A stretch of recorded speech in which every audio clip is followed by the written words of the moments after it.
Welcome to Random Gleanings. I'm Chris. He's Jesse. Jesse, what are we talking about? I thought topic du jour is inflation. I thought that might be a good place to start. 6.8% print. 6.8% came out this morning. I know you have some thoughts as to some numbers that maybe helped elevate that number today, and that some of those numbers are going to go down. What are your thoughts there?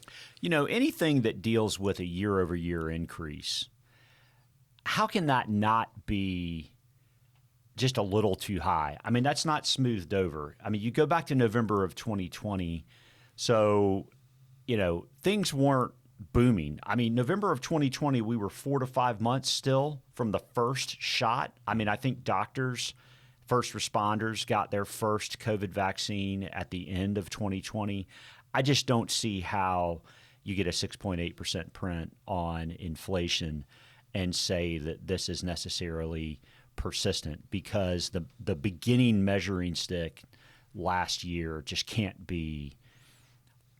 I think, that's the denominator, right? And so, without at least acknowledging that as part of that is a big deal. And then two, energy prices did spike and then have already come back down some.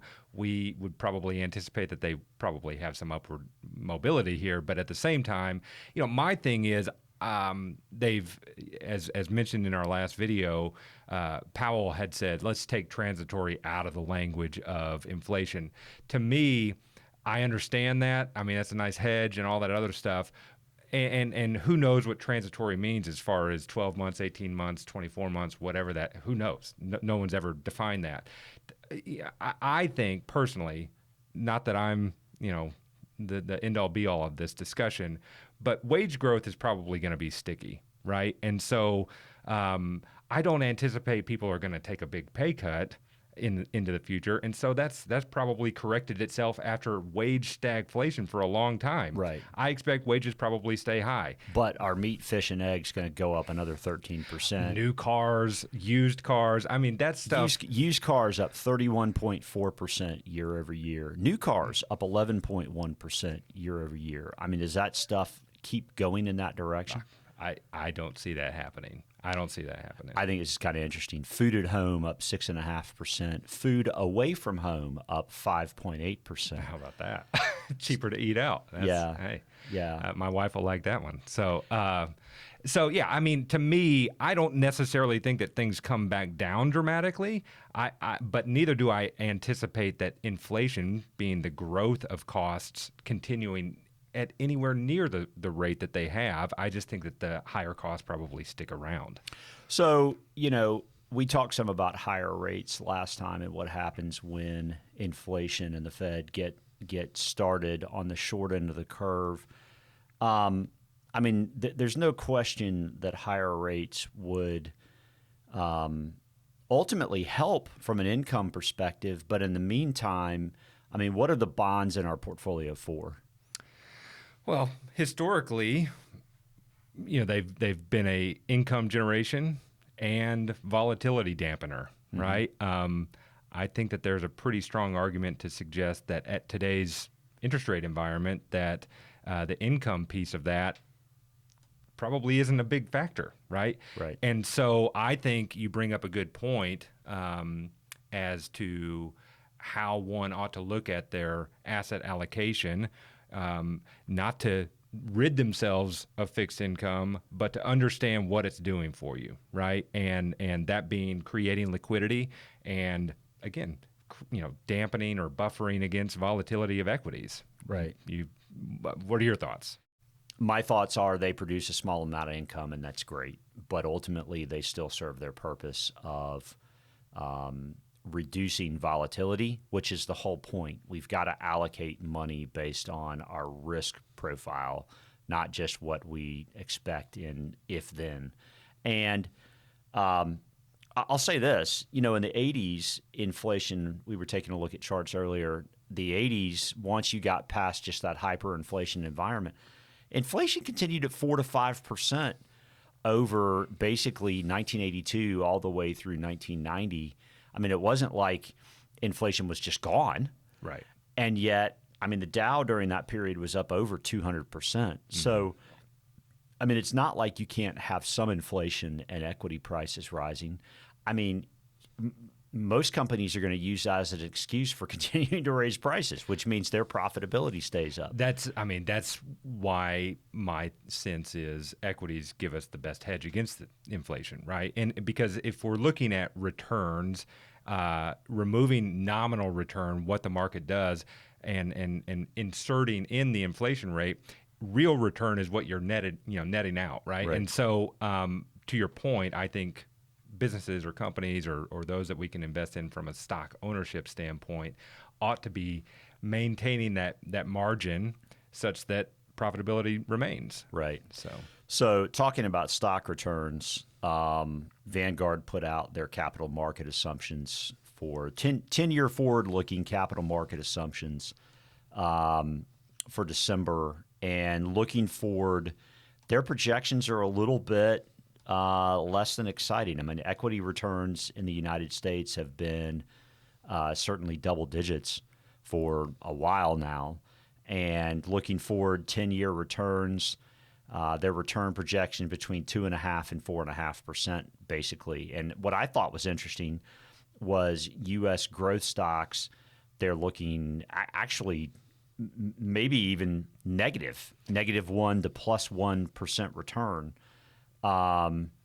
follows with the theory that some of these companies have probably pulled forward returns in recent years, that a plateau or even a little bit back to earth for some of those companies may be in the cards. Obviously, predictions are Just that. just that, right? And so anything can come along. My takeaway on the equity side is, they're concentrating potential higher growth on outside of the U.S. Right. And yeah, so global equities ex-U.S. expecting between 5.2 and 7.2% returns. And, I think that's pretty notable, because if you look at the last 10 years, I mean, the rest of the world has just gotten smoked by the United States. Last 14 years, the U.S. has outperformed the EFO, which would be the, developed non-U.S. index most referenced. The U.S. has beaten the EFO by 267 cumulative % over the last 14 years. And what's so interesting about that, and especially about the topic of income and bonds, is that if you think about where you could go for income, it's actually the rest of the world. Yeah. They pay a better dividend than the U.S. companies do. That's for sure. So, looking at those projections, the other thing that I thought was really, really, really interesting is that do you know what the projection is for inflation over the next 10 I've got years it in from front of Vanguard? me, but it kind of goes to my earlier point. I think we've seen great inflation.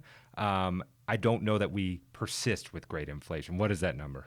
Yeah, it's 1.5 to 2.5% inflation. I still am amazed by what technology does from an efficiency standpoint. How long will technology and the adoption of technology across the world continue to make us all more efficient? I don't know, but if inflation's going to be 2 to 3%, like it's been historically over the next 10 years, well, then that gets kind of interesting, because if we've got a 6.8% print this morning from CPI,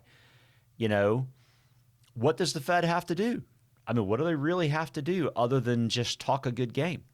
I really think that what we've experienced from an inflationary standpoint here recently has been COVID related, and to get into all the details of that would take a half hour or longer. But all that's to say is I think it's kind of unique.